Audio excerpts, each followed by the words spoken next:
My name is Marissa Ruffner, and today I'm going to be demonstrating how the Read, Pair, Share strategy can be effectively used to support English language learners in the classroom. This strategy provides a great way to engage students in active learning, especially when they are developing their language skills. I am going to walk you through the strategy, explain its benefits, and show you how it can enhance both reading comprehension and language development for ELLs.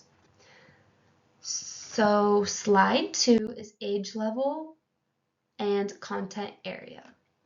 For this lesson, I decided to focus on 3rd grade science, specifically the topic of the life cycle of a butterfly, because kids love butterflies and they're always playing with them, so why not teach them more about the life cycle of them. The reason I chose this grade level is that by 3rd grade, students are transitioning from basic reading skills to reading much more complex text. At this stage, they are also encountering new vocabulary and scientific concepts, especially in science, obviously. Read, Pair, Share is an excellent strategy at this grade level because it allows students to engage with both the content and the language at a much deeper level. For instance, when they discuss the life cycle stages with a partner, they will have the opportunity to process the academic language before having to share it with their whole class, which I think is one of the best things about the Read, Pair, Share. You don't have to be called on and share what you just read right away. You can talk with a partner so you have a better understanding and more to share with your class.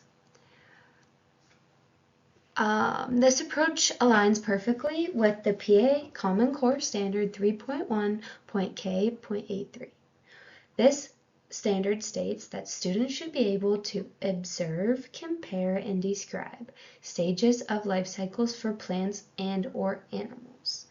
The Read, Pair, Share strategy will help students to achieve this by allowing them to engage with the material, ask questions, and clarify their understanding through discussing with their peers. So next slide is rationale. What is Read, Pair, Share? So what exactly is Read, Pair, Share? It is a simple but highly effective strategy where students will start by reading text together or individually. So as a class or by themselves. I think as a class would be more beneficial if you are just introducing a Read, Pair, Share, if it's the first time they're doing it, and especially since it's a new topic. But afterwards, they will either write down or discuss key points with their partner. Finally, they share their thoughts with the entire class. This strategy can also be known as read, write, pair, share, depending on whether students write during their discussions or not. So when I did my research, I found the read, pair, share to actually be called think, pair, share more commonly than read, pair, share. And then when I found read, pair, share, it said read, write, pair, share, which I think the writing aspect is probably very beneficial. Because if you read the text as a whole class, this is how I would do it, read it with the class, and then write down a few things, a few thoughts that they've learned and key things. And then I'd pair them up, so then they have ideas already to bring with their partner.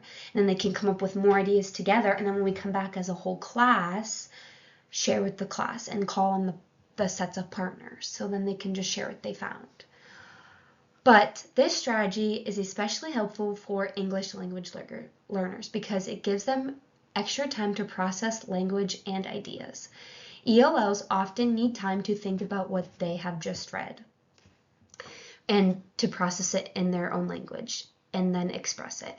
By incorporating Read, Pair, Share, students will have the opportunity to think, discuss, and share without the pressure of doing everything once, and especially in front of the whole class, like I mentioned earlier. Like, it's nice to discuss something with one person rather than share your thoughts by yourself in front of your entire class.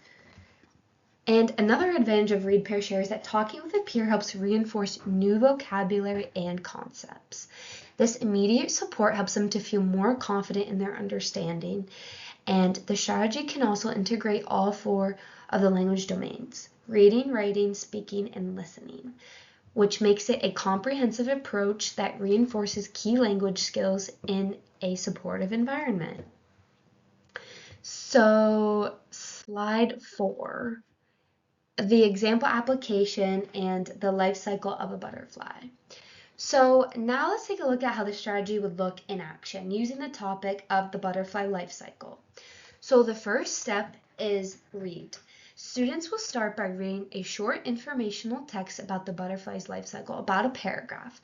The text includes visuals and key vocabulary terms such as egg, caterpillar, chrysalis, and butterfly.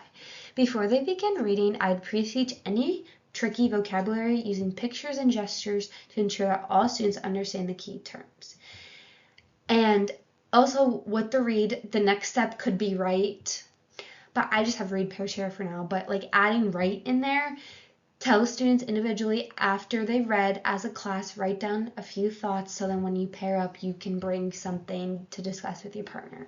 So after reading, students will pair up to discuss the context, and I'll ask them to discuss the 3 following questions. What did you learn about the butterfly life cycle? What happens during each stage? Were there any parts of the text or words that confused you? This discussion will allow the students to process the material, share their thoughts, and ask any questions that they may have, and especially working with a partner. So then the last step is share. Finally, each pair will share one thing they learned or a question they had. I would facilitate the whole group discussion, clear up any misunderstandings, and reinforce key vocabulary. This will help ensure that everyone is on the same page and that important concepts are fully understood. I think this strategy is just great for getting students to feel more confident, especially when they are learning a brand new topic. It is so important that they feel comfortable, because if they don't feel comfortable, sometimes I just don't think they want to learn and try and comprehend. Like, I feel like in a new lesson, they just need that comfort to want to learn about the subject more. And they like butterflies, so I feel like most kids do. I feel like a butterfly life cycle is a great way to get them interested in science. So then it's a simple, basic lesson, so when you go into more complex things, they should feel more confident. And then you can use this read, pair, share, and it's something that they like, or do the read, write, pair, share, whichever. So the next slide is lesson objective, link, and reference. I will have to add my link when I'm done, but